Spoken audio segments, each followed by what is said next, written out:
오늘 고린도전서 강의 25번째 시간 한번 살펴보도록 하겠습니다. 1867년 미국은 러시아로부터 알래스카라는 그 땅을 매입을 하게 됩니다. 가격을 보니까 720만 달러입니다. 720만 달러. 많으면 많고 굉장히 적으면 적죠. 예. 제가 한번 계산해 보니까 30만 평당 5달러씩 계산해서 산 겁니다. 굉장히 싸게 산 거죠. 그러나 미국은 당시에 남북 전쟁이 끝난 직후라서 사실은 미국 자체가 어려운 상황이었습니다. 남북 전쟁이 끝난 지 이제 한 2년 정도 지난 상태라서 전후 복구하기 위해서는 많은 돈이 필요했는데 이 땅을 산다고 하니까 미국 국민들이나 시민들이 그 국무장관을 향해서 막 조롱하고 비난하기 일쑤였습니다. "왜 그 쓸모없는 얼음 땅을 돈 주고 사느냐."라고 비난했죠. 그러나 실제로 알래스카에는 천문학적인 지하 자원의 가치의 자원들이 매장되어 있고요. 특별히 군사적 요충지로서는 뭐 값으로 매길 수 없는 굉장히 중요한 그 가치가 있는 땅이었고, 그래서 나중에 이 알래스카 매입은 미국의 가장 성공적인 영토 매입의 하나가 됩니다. 첫 번째는 이제 루이지애나 땅을 프랑스에서 산 것인데 그것도 굉장히 성공적인 영입이었고요. 그다음에 이 알래스카 땅을 산 것입니다. 사실 러시아가 이 알래스카의 잠재력을 모르고 그냥 팔았을까요? 아닙니다. 러시아도 이 땅의 지하 자원이나 잠재력을 너무나도 잘 알고 있었습니다.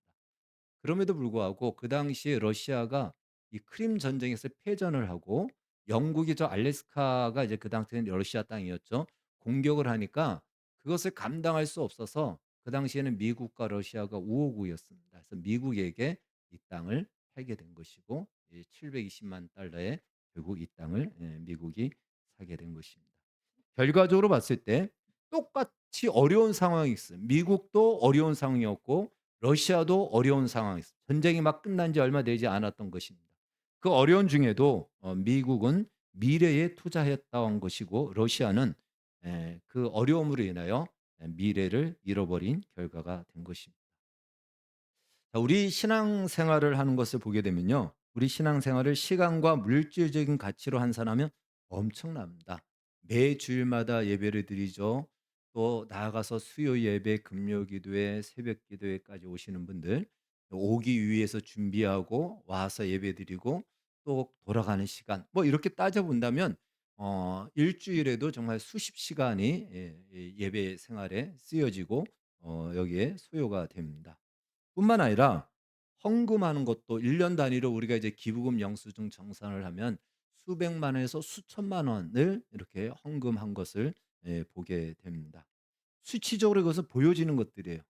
근데 보여지지 않는 것들, 우리가 일상을 살아가면서 예수를 믿는 믿음 때문에 포기하고 절제하는 것들까지 한다면 정말 우리에게 어마어마한 것들이 이 신앙, 기독교 신앙 안에 다 쏟아 부어지고 투자되는 것 같이 그렇게 여겨집니다. 비신자 입장에서 볼 때는, 이 불신자들 볼 때는 신자들의 이러한 모습이 이해가 되지 않죠. 이해가 되지 않습니다. 그 엄청난 시간과 돈을 자기 개발에 쏟고 자기 취미 생활을 위해서 쓴다면 얼마나 많은 도움이 되고 또 많은 유익이 되겠습니까? 오히려 기독교 크리스찬들이 하는 그것이 다 그들이 봤을 때는 낭비처럼 평가될 것입니다. 마치 알래스카 매입을 강력히 주장했던 당시의 그 국무장관 링컨 당시였거든요. 링컨 때의 그 국무장관의 윌리엄 스워드를 미국 시민들이 저 얼음 땅 을 산다 그래 가지고 스워드의 냉장고라고 이렇게 그 알래스카를 조롱하듯이 불렀다고 합니다. 어. 그런 것처럼 이 불신자들이 예수 믿는 사람들이 그러한 것을 보면은 정말 '한심스럽다.'라고 이렇게 아마 바라볼 것입니다. 우리 예수 믿는 사람들 중에 누가 시간이 남아 돌아서, 누가 돈이 남아 들어서 헌금하고 예배 시간에 나오고 그러겠습니까? 우리 중에 그런 사람이 있습니까? 우리도 시간에 쫓기고 다 돈에 쫓기는 사람들인데 없는 돈에 없는 시간에 이 시간에 차라리 알바를 하던가 뭘 하면 나을 텐데 이렇게 왜 하는가? 아마 그런 마음을 가질 것입니다. 그럼에도 불구하고 그것은 마치 그 어려움 속에서도 미국이 전쟁 직후에 전후복구에 많은 돈이 들어감에도 불구하고 미래에 투자하듯이 정말 장차 주어질 놀라운 영광에 투자하는 것과 같다. 이렇게 먼저 저는 평가를 하고 또 그렇게 격려를 드리겠습니다. 사도 바울은요, 오늘 본문에서 그리스도인의 신앙생활은 마치 경주를 하는 것 같다. 또 복싱과 권투를 하는 것 같다라고 이렇게 이야기합니다. 고린도 지역에서는 매년 스포츠 이 그리스에서 이제 올림픽이 나왔듯이 그 지역에 스포츠 게임들이 많이 있었습니다. 연례적으로. 그래서 지금 바울이 말하는 이것을 고린도 교인들은 너무나도 잘 알고 있었습니다. 바울이 무슨 말을 하는지를 이 경주와 복싱 이 권투를 하는 것을 잘 알고 있었습니다. 이 경주를 하든 복싱을 하든 재미로 하는 사람은 없습니다. 지금이야 우리가 동호회도 많고 취미 생활로 많이 하지만 이 당시에 복싱을 하고 이 당시에 경주를 하는 사람들은 다 선수들이죠.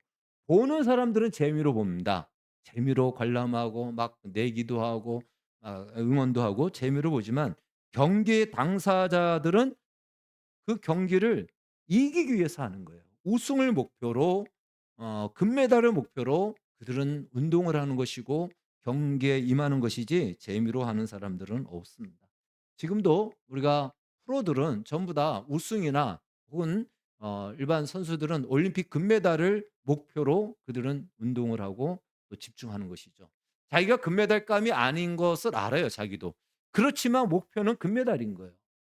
"아예 나는 금메달 포기해. 메달이 안 돼." 그럼 뭐하러 운동하겠습니까? 안 돼도 목표를 가지고 그렇게 열심히 달려가고 있는 것입니다. 그래서 오늘 사도 바울은 "이기기를 다투는 자다." 이기는 것을 목적으로 해서 다투듯이 마치 이 경쟁하듯이 달려가는 자다라고 이렇게 표현하고 있는 것이죠. 그래서 "이기기를 다툰다."라는 것은 금메달을 목표로 달려가는 사람이라고 이렇게 번역할 수가 있습니다. 자, 금메달 혹은 우승을 목표로 달려가는 사람에게는 두 가지, 뭐 여러 가지 있겠지만 두 가지 꼭 지켜야 됩니다. 첫 번째는요, 규칙을 따라 경기를 해야 됩니다. 예. 이 마라톤에서 골인 지점이 이쪽인데 굉장히 빠른 사람이 있는데 그 사람이 반대로 달리면 아무리 빨라도 아무 의미가 없죠. 규칙을 따라서 그 규칙 안에서 경기를 해야 됩니다. 골을 아무리 잘 차도 이 링에 이렇게 운동장의 라인 안에서 해야지 밖에서 아무리 잘해 봐야 소용이 없는 것이죠. 그래서 규칙에 따라 경기를 해야 된다. 두 번째는 모든 일에 절제를 한다라는 것입니다. 절제는 비단 운동선수뿐만 아니라 오늘날도 우리 공부를 하는 사람이나 혹은 우리 그 걸그룹 아이들, 아이돌, 얼마나 많이 절제합니까? 몸 관리 위해서, 컨디션을 위해서 권투 선수들은요, 물 하나 마시는 것까지도 체중 관리를 해서 물도 못 마시게 합니다. 철저하게 절제를 하면서 오직 그 경기에 집중하기 위해서 진력을 다한다라는 것입니다. 그래서 어떠하든지 그런 과정이 필요한 것이죠. 우리가 손흥민 선수가 정말 위대한 축구 선수로서 전 세계적으로 이름이 있는데 그 이제 책이 있죠. 그 아버지가 이렇게 가르친 훈련의 책이 있는데 7년 동안 기본기만 익혔는데 그 7년 동안 하루에 슈팅 1,000개를 하지 않으면 하루의 훈련을 마치지 않았다고 합니다. 하루에 1,000개씩 슈팅을 찼기 때문에 이 손흥민 선수가 골 넣을 때 보면요. 골대를 보고 차지 않아요. 그냥 그 자리에서 차면 골대의 구석으로 들어가게 돼 있습니다. 그건 엄청난 훈련과 그냥 어디서 하든 그렇게 되게끔 훈련을 한 것이죠. 그러니까 그렇게 하기 위해서 얼마나 하고 싶지 않은 때가 얼마나 많이 있습니까? 그런데도 자기가 하고 싶은 거 포기하고 그 일을 한 것이죠. 어느 누구도 그 목표에 이르기 위해서 먹고 싶은 거 다 먹고 놀고 싶은 거 다 놀고 자고 싶은 거 다 자면서 목표에 이르는 사람은 없습니다. 그래서 누구든지 절제를 한다라는 것입니다. 바울은 그래서 자신의 신앙생활을 이렇게 정의를 합니다. 25절 말씀을 보면 나는 다름질하기를 향방 없는 것 같이 아니하고 싸우기를 허공을 치는 것 같이 아니하며 내가 내 몸을 쳐 복종하게 한다. 이 의역하면 바로 이거예요. 나는 눈에 보이지는 않지만 분명한 목적과 목표를 가지고 달려가고 있다. 내가 그냥 방향 없이 가는 것이 아니고 분명한 목표와 목적지를 향하여 달려가고 있다. 지금 당장 그 결과가 나타나 보이지는 않지만 나의 수고가 헛된 것이 아니다. 지금 당장 결과가 나타나지 않는다고 해서 내가 하는 이 수고가 헛된 것이 아니다. 오히려 내 수고가 헛되지 않기 위해서 나는 오히려 내 몸을 쳐서 복종시킨다. 절제한다라는 거예요. 내 몸을 쳐서 그 수고가 눈에 지금 당장 보이지 않지만 반드시 이루어질 그 목표의 그 결과가 드러날 때까지 나는 내 몸을 쳐서 절제한다라는 것입니다. 고린도전서를 계속 우리가 살펴볼 때 제가 말씀드렸듯이 오늘 본문은요. 고린도전서 8장 우상의 이 재물을 먹느냐 마느냐 이 문제부터 해서 계속 연결이 된다 그랬어요. 그게 이제 11 장까지 연결이 됩니다. 어 그때 우상의 이 재물을 먹는 문제에 대해서 바울은 고린도서 8 장에서 1 차적으로 결론을 내리죠. 8장 13절 말씀 우리 한번 같이 읽어 보겠습니다. 시작. "그러므로 만일 음식이 내 형제를 실족하게 한다면 나는 영원히 고기를 먹지 아니하여 내 형제를 실족하지 않게 하리라." 아멘. 그리스도인은 얼마든지 우상의 제물에 바쳐졌던 그 고기를 먹을 수 있다라는 거예요. 먹을 수 있는 권리도 있고 자유도 있다라는 것입니다. 그러나 그 먹을 수 있다라는 자유와 권리 때문에 먹으면 그것을 보는 연약한 영혼이 시험에 들고 실족한다면 그 영혼을 위해서 내가 내 권리와 자유를 포기한다. 먹지 않겠다. 이 얘기를 이렇게 말씀하고 있는 것입니다. 왜 그럴까요? 그 한 영혼은 예수 그리스도께서 죽으심으로 살린 영혼이기 때문에 그렇습니다. 그 영혼은 그냥 영혼이 아니고 예수 그리스도의 죽음이 들어가 있는 복음의 열매이기 때문에 바로 그렇습니다. 마찬가지로 바울은 자기가 얼마든지 선교비를 요청할 수 있는 그 자격과 권리를 가지고 있습니다. 그리고 바울도 결혼하여 가정을 꾸리면서 살아갈 수 있는 그 자유와 권리가 얼마든지 있습니다. 그러나 복음의 장애가 되지 않기 위해 나의 권리와 자유를 뛰지 않는다. 그것 때문에 더 많은 수고를 내가 감당하겠다. 이것이 바울이 지금까지 이야기한 결론인 것입니다. 정당하게 주어진 권리와 자유를 누리는 것이 죄일까요? 죄가 아닙니다. 괜찮습니다. 먹어도 되고요. 바울처럼 성교비를 요청해도 되고요. 결혼해서 사역을 해도 되고요. 정상적입니다. 그것은 아무런 죄가 아닙니다. 주어진 권리요, 주어진 자유를 얼마든지 누릴 수가 있습니다. 그러나 죄를 짓는 것은 아니지만 그 이상도 이하도 아닌 것입니다. 말 그대로 아무것도 아닌 거예요. 죄도 아니고 그 이상도 아닌 거예요. 그냥 내가 가지고 있는 것을 그냥 누리고 사는 것뿐입니다. 반면에 우상의 재물을 먹을 수 있는 권리와 자유를 가지고 있지만 공동체의 연약한 영혼을 위해서 내가 그 자유를 포기하고 내 권리를 내려놓는 것, 스스로 제한하는 것을 바울은 이렇게 얘기해요. 복음에 참여하는 것이다. 복음의 영광에 참여하는 것이다라고 바울은 그렇게 스스로 평을 하고 또 그렇게 그 길을 선택하겠다라고 얘기합니다. 복음의 영광에 참여하는 것 이것이 오늘 본문에서 말하고 있는 이기기를 다투는 싸움이며 방향을 가지고 달려가는 것이며 내 몸을 쳐서 복종하게 하는 것이며 마침내 썩지 않을 승리자의 관을 쓰는 것이다. 고 이렇게 이야기를 합니다. 이것이 바로 고린도전서 3 장에서 이미 바울이 이야기했던 말씀과도 맥을 같이 하고 있습니다. 고린도전서 3장 13 절에서 15절 말씀 같이 한번 읽겠습니다. 그날에 시작.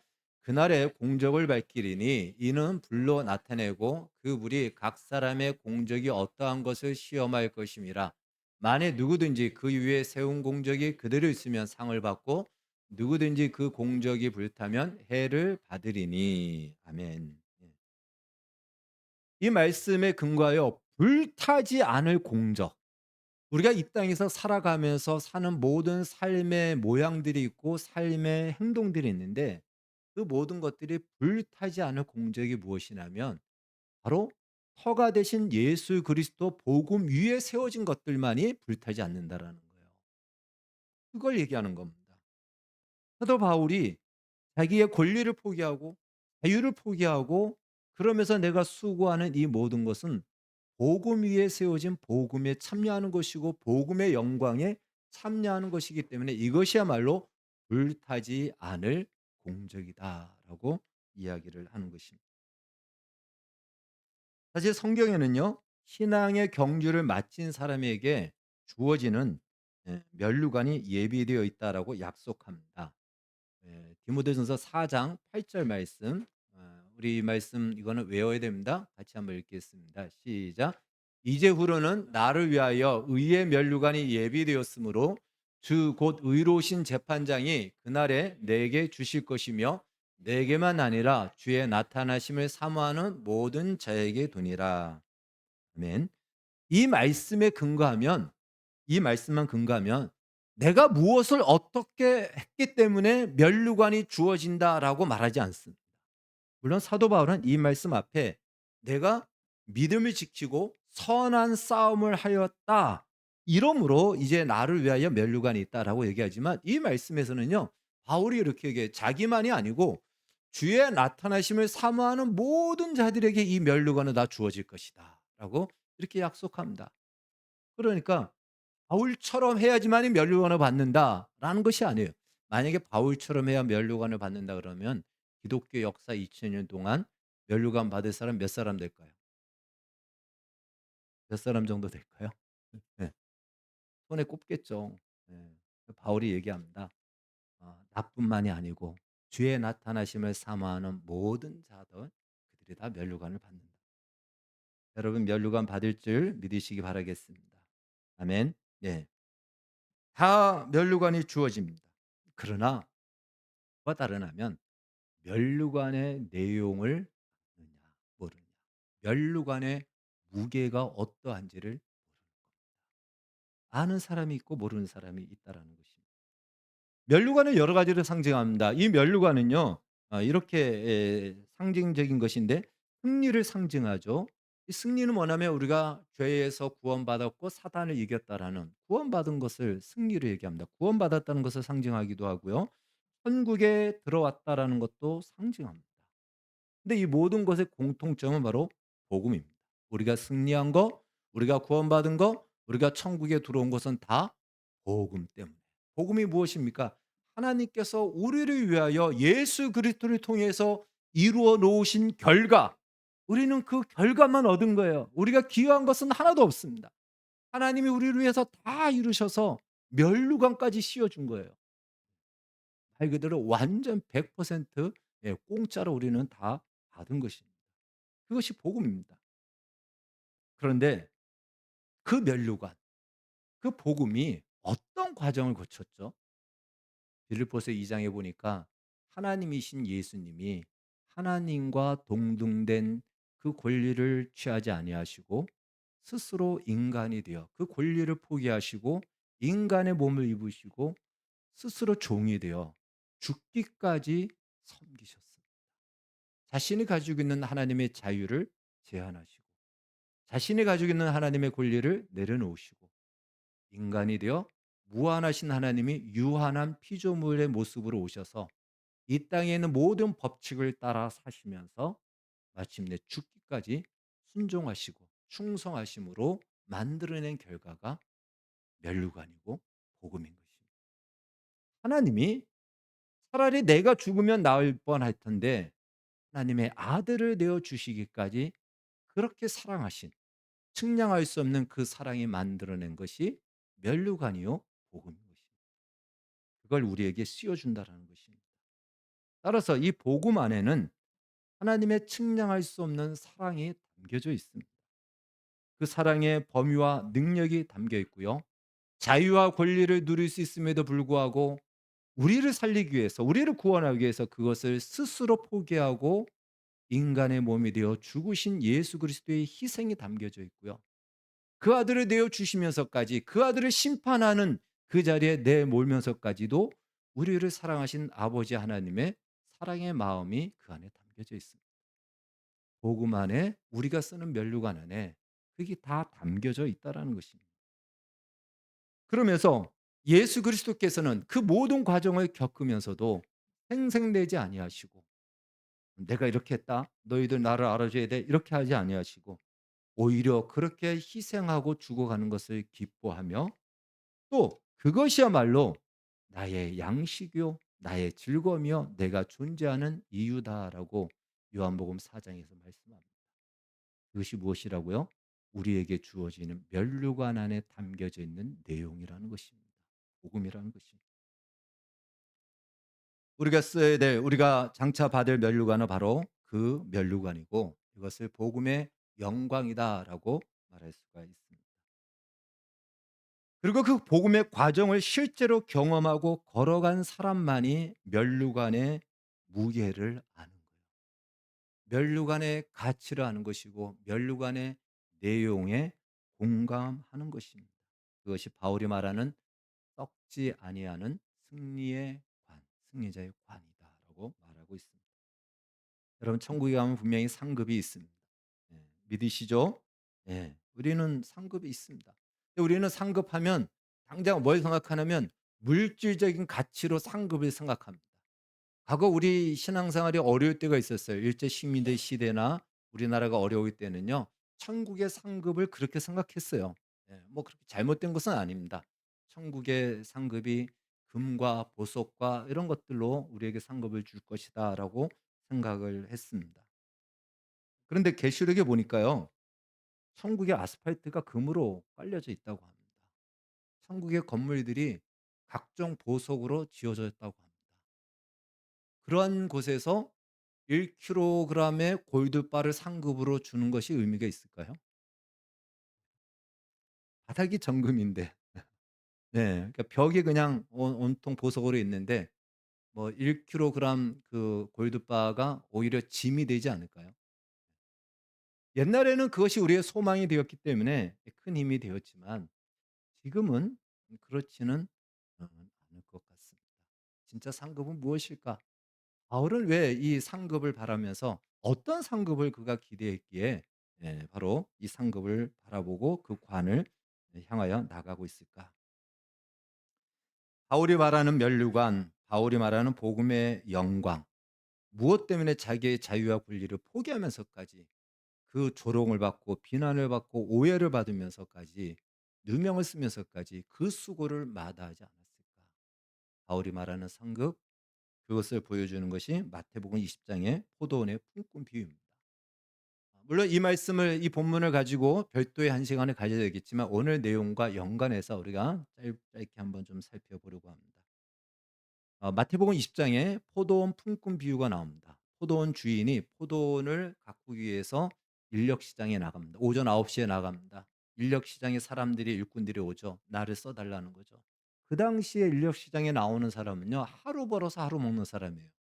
그 하루 못 벌면 굶어야 됩니다.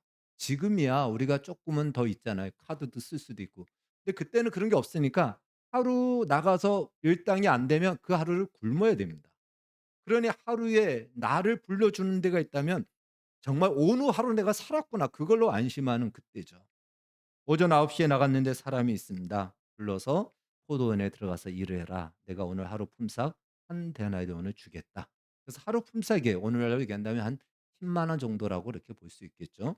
예, 그 약속하고 들어갑니다. 그 사람은 야 오늘 하루 고민할 필요가 걱정할 필요가 없어요. 뭘 먹을까 고민할 필요가 없는 거죠. 이제 내일 먹는 것을 얘기하겠죠. 가족을 먹일 수도 있고 걱정할 필요가 없어요. 그럼 고민 안 해도 됩니다. 들어가서 이제 열심히 일을 하면 됩니다. 이제 점심시간이 됐습니다. 주인이 또 나가서 보니까 아직까지 점심때 12 시에 있는 사람이 있어서 그 사람도 불러서 보냅니다. 오후 3 시가 돼서 나가니까 아직도 있어요. 그 사람을 불러서 들여보냅니다. 똑같이 "하루 품삯을 주겠다. 한 데나리온을 주겠다." 약속합니다. 오후 6 시가 마감인데 5 시에 나갔는데도 사람이 있어요. 그 사람도 불러서 들여보냅니다. 그 사람은 '오늘 하루 공쳤다. 내일은 굶어야 된다.'라고 하다가 5 시에 극적으로 자기를 불러줘서 그것도 하루 한 데나리온을 준다니까 안 믿어지죠. 한 데나리온의 10 분의 1을 줘도 '나는 다행이다.'라고 생각하면서 들어가서 일을 합니다. 일을 마쳤습니다. 6 시가 돼서 맞춰서 이제 품삯을 줍니다. 5 시에 들어온 사람에게 줍니다. 한 데나리온을 주는 거예요. 그 사람이 얼마나, 얼마나 그 온 사람들 중에서 가장 기뻐할 사람이에요. 가장 감사와 감격이 넘치는 사람이에요. 예. 3 시에 온 사람도 한 데나리온을 줍니다. 이 사람도 너무나도 이게 뭐 엄청난 거죠. 한 아침에 들어온 사람은 '저 사람들이 저렇게 받으면 나는 저 사람들에 비하면 아무리 못 받아도 두 데나리온은 받아야 맞다.' 생각이 바뀝니다. 원래 얼마큼 주기로 했죠? 한 데나리온 약속했어요. 그래서 두 데나리온을 줄 줄 알았는데 한 데나리온을 줍니다. 그러니까 불평을 하죠. 1 시간 일한 사람도 한 데나리온 주는데 하루 종일 일한 나를 똑같이 취급하는 거 이거 잘못된 거 아니냐 주인에게 따집니다. 주인이 얘기합니다. "내가 너하고 어떻게 약속했지? 한 데나리온 주기로 약속했잖아. 약속대로 내가 지키는 거야. 너는 내 것을 가지고 가. 내가 내 것을 가지고 내 마음대로 하는데 네가 무슨 상관이냐." 이제 이렇게 이 비유는 끝나게 되는 거예요. 끝나게 됩니다. 자, 여러분 이 노동의 원리를 가지고 얘기하면은 이게 좀 뭔가 안 맞죠? 네. 똑같이 일을 한 것도 아닌데 1 시간 일한 사람도 한 데나리온, 8 시간 일한 사람 한 데나리온. 뭔가 '주인이 불평등한가?' 이렇게 생각할 수 있죠. 여기에는 깊은 영적인 어 뜻이 담겨져 있습니다. 포도원은 포도원은 이스라엘을 얘기하고요. 그것은 천국을 상징합니다. 그 포도원 주인은 하나님을 얘기하는 거예요.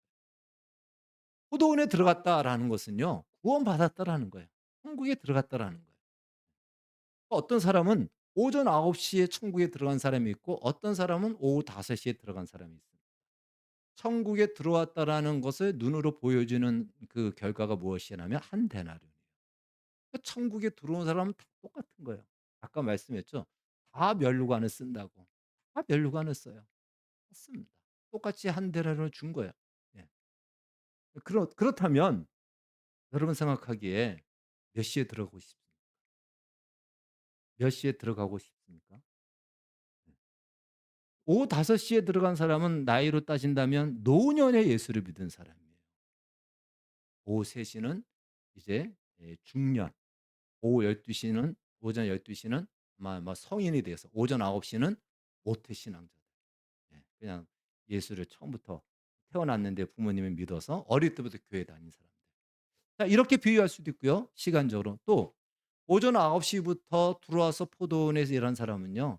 예수 믿고 나서 어찌하든지 믿음으로 살려고 하는 사람들이에요. 오늘 바울처럼 자기의 권리와 자기의 자유를 포기하고 '하나님을 어떻게 하면 기쁘시게 할까? 어떻게 하면 하나님의 뜻을 따라 살까? 어떻게 하면 하나님의 교회를 세워가는 일에 나의 인생이 들여질까?' 고민하며 애쓰며 사는 사람. 어떤 사람은 그렇지 않아요. 그렇지 않다고 해서 죄를 짓는 것이 아니에요. 예, 상관없습니다. 천국 가는데 아무 문제가 없어요. 대충 교회 나오고 주일날 나와도 돼요. 주일만 예배를 드려도 천국 가는데 문제 없습니다. 그런 사람은 어쩌면 오후 3 시에 들어온 사람일 수도 있죠. 5 시에 들어온 사람일 수도 있고 상관없습니다. 무슨 차이가 있을까? 만약에 5 시에 내가 들어갈 수 있다면 여러분 다 5 시에 들어오고 싶습니까? 평생 동안 내 마음대로 살다가 죽기 전에 딱 예수 믿고 천국 가면 이것보다 큰 성공이 없지 않습니까? 예. 언제 죽을지 몰라서 지금 믿는 겁니까? 예. 그래서 처음에 들어온 사람이 불평하잖아요. 나는 뭡니까? 똑같다면 똑같이 한 데나리온이라면 내가 왜 많은 시간을 수고하고 일찍부터 예수 믿고 이 세상에서 내 마음대로 살지 왜 내 자유와 권리를 포기하며 내가 왜 살아야 됩니까? 이 불평이 나오는 거죠. 무엇 때문에? 상급 때문에. 어떤 상급입니까? 골드바 1kg짜리 금을 받는 상급입니까? 그거 아니라고 했죠. 천국 가면 그 마당에 있는 돌들이 다 그냥 금으로 돼 있습니다. 그럼 뭐 거기에 하나 더 주면 그게 짐이 되지 그게 무슨 상급이 되겠습니까? 어떤 상급일까요? 나에게 면류관을 주는데 면류관의 무게를 아는 겁니다. 자, 첫 번째 들어온 사람은 어떠한 혜택이 있을까요? 첫 번째 사람이 포도원에 들어왔어요. 포도원이 아직 가꾸어지지 않았기 때문에 포도원의 원 모습을 그대로 다 본 사람이에요. 아주 야생적인 모습을 다 본 사람입니다. 주인이 이야기하죠. "이 포도원을 내가 이렇게 이렇게 멋지게 정원으로 만들 거야. 그리고 저기에다 카페도 만들고 그래서 많은 사람들이 와서 커피도 마시고 포도도 따 먹고 이쪽에는 뭐도 만들고." 주인의 모든 계획과 디자인과 설계를 하게 되죠, 처음에 온 사람은. 왜? 일을 해야 되기 때문에. 그리고는 주인이 뭘 좋아하는지 알아요. 주인은 이렇게 일하기를 좋아해요. 이렇게 이런 방식으로 여기는 이렇게 우리 일하는 스타일들이 있잖아요. 어떤 사람은 대충 해도 어떤 사람은 깔끔하게 하고. 그래서 주인이 일하는 방식, 주인이 원하는 방식을 정확하게 알게 됩니다.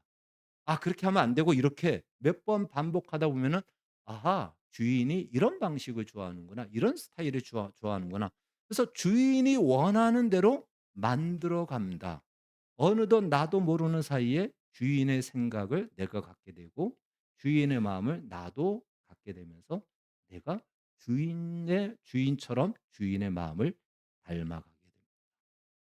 그것이 처음 들어온 사람만이 가질 수 있는, 그것은 처음 들어온 사람만이 누릴 수 있고 가질 수 있는 영광이라는 것이에요. 만약에 그 포도원을 이제 다 만들고 난 뒤에 주인이 그 포도원 일꾼들하고 얘기한다면 누구하고 이야기할까요? 중간에 온 사람하고 이야기할까요? 처음 들어온 사람하고 얘기하겠죠. 그 사람하고 이 포도원을 어떻게 가꾸기 시작했는지 그 사람만이 알기 때문에. 그 사람은 마치 주인의 친구와도 같은 사람. 주인의 마음을 알고 주인의 뜻을 알고 그래서 주인 뜻대로 나의 삶도 살아가는 사람. 그것이 처음 들어온 사람의 영광인 것입니다. 면류관을 씌워줬을 때 그 면류관이 어떻게 만들어졌는지, 바로 자기의 자유와 권리를 포기하고 이 땅에 오신 예수 그리스도의 그 희생과 헌신으로 만들어졌다라는 걸, 우리 삶 속에서 내 자유와 권리를 포기함으로 인해서 불이익을 당하고 오해를 당하는 사람만이 그 면류관의 무게를 아는 거예요. 자기 아들을 내어 주시기까지 사랑하신 하나님의 사랑. 우리가 사랑하는 것이 얼마나 어렵습니까? 인내해야 되고 오래 참아야 되고 그것을 자기의 유익을 구하지 않고 성내지 않으면서 쉽지 않잖아요. 네. 사랑하는 부부도 어렵고 자녀에게도 쉽지 않지 않습니까? 그 사랑을 해 보면서 실패한 사람만이, 그 사랑을 하기 위해서 몸부림친 사람만이 하나님의 그 사랑의 가치와 무게를 0.1%라도 알지 않겠습니까? 그것이 면류관의 무게요 내용인 것이죠. 바로 바울은 복음에 참여한다, 복음의 영광에 참여한다라는 것을 이런 의미로 얘기합니다.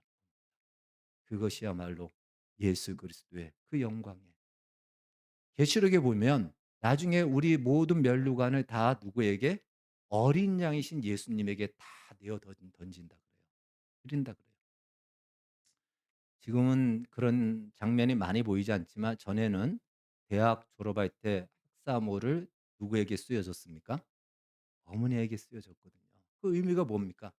어머니, 내가 이렇게 대학을 마칠 때까지 내가 공부할 수 있었던 것은 부모님의 어머님의 눈물 흘린 희생과 수고가 있었기에 오늘날 나의 이 학위를 이제 이 대학을 졸업하는 영광이 있습니다. 이 영광은 마땅히 어머니가 받아야 됩니다.'라고 이렇게 씌워주는 거잖아요. 마찬가지입니다. 면류관을 우리가 왜 던질까요? 내가 면류관 받을 자격이 있어서가 아니고 이 면류관은 주님이 마땅히 받으셔야 돼요. 주님이 주신 것입니다. 라는 것을 고백하고 그것을 인정하는 것이죠. 네. 마지막에 들어온 사람은요, 제일 기뻐할 거예요, 그 사람은. 퍼포먼스가 제일 클 겁니다. 와, 나 1시간밖에 일 안 했는데 하루에 품삯을 받아서 제일 시끄러울 거예요, 아마 그 사람은. 그렇지 않겠습니까? 천국에 갔는데 진짜 죽기 전에 예수 믿고 천국 갔는데 지옥이 있는 걸 확인되면 얼마나 이 사람만큼 그 감격은 말할 수 없을 겁니다. 그런데 일찍이 예수 믿은 사람들은 그냥 천국에 이미 들어와 있어 가지고 내가 천국에 있는 뭐 몰라. 이거 당연한 거예요. 내가 지옥에 있어 본 적이 없는 것 같은 느낌인 거예요. 그래서 천국에 있었다라는 구원의 감격과 감동이 별로 없잖아요. 예.